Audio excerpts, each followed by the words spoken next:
All right, let's talk about the world of television news. It's high stakes, it's fast paced, and something pretty dramatic just happened. It's like a key part of the whole machine just got switched off. Seriously, just think about that for a second. Every single day, you've got news channels in this frantic, nonstop race for your attention, right? They all want to be number one. But what if, all of a sudden, the scoreboard just vanished? Well, guess what? That's not a hypothetical anymore. That is exactly what has happened. For the next 4 weeks, there is no finish line. The ratings are officially completely on pause.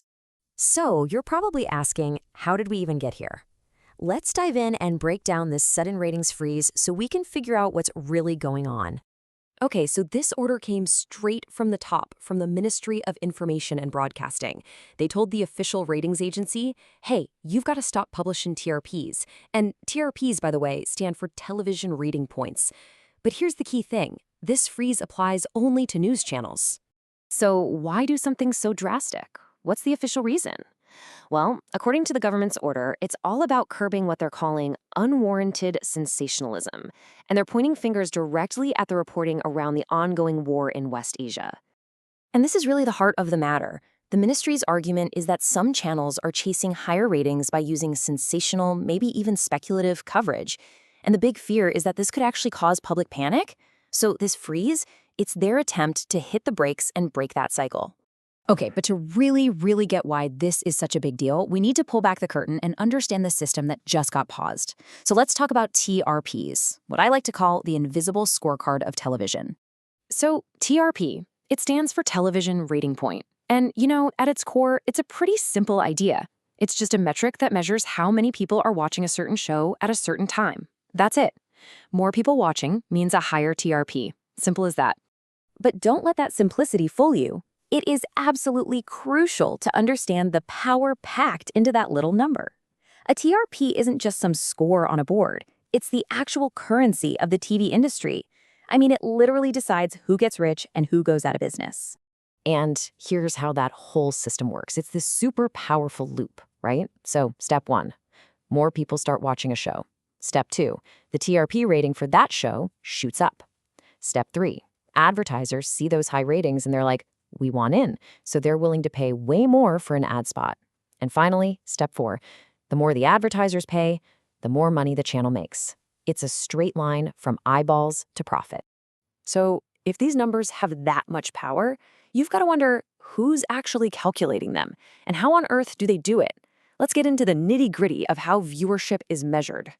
Well, in India, there's one single official scorekeeper for the whole industry. It's a body called BARC. That's BARC, which stands for the Broadcast Audience Research Council.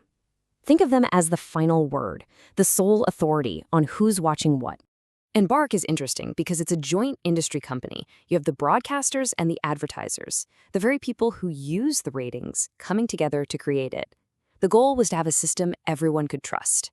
And since 2010, they've been the ones in charge, dropping those highly anticipated TRP results every single week. So how do they get their numbers? I mean, they obviously can't track every single TV in the country, right? Of course not. Instead, they use a carefully selected sample, we're talking thousands of households, spread all across India, chosen to be a sort of miniature version of the entire country's viewing habits. So how does it work technically? Well, BARC uses a couple of main methods. The first is something called a people meter. They have a cool name for it, barometers. These are little gadgets they install on TVs in those sample homes, and they just record what channel's being watched. Pretty straightforward. The other method is called picture matching. With this, the meter actually records tiny little snippets of the picture on the screen, which they can analyze later to figure out what show it was. All that data gets crunched together to create the final TRP. All right, so now we've got a handle on the system, right? We know what TRPs are and how they're measured. So let's tie it all back to the big story here and look at the fundamental conflict this whole freeze is really about, the clash between ratings and responsibility. When you boil it all down, this move by the government is a direct intervention. It's like they're trying to throw a wrench in the works of that powerful loop we talked about earlier. They're trying to temporarily break the connection between sensational reporting and the big profits that can come from it. And really, this whole situation forces us to ask a massive question about the entire news industry. What's the main job of a news channel anyway? Is it to inform the public, plain and simple? Or is it to win a commercial race, where the only thing that matters is getting the highest score, the most viewers? This 4-week pause is basically like hitting a giant reset button. It's forcing everyone involved, the channels, the advertisers, and yeah, even us, the viewers, to stop and think about that very question. So the thought I want to leave you with is this. When those 4 weeks are up and they turn the scoreboard back on, when the race for ratings starts all over again, what will have changed? Will anything have changed at all?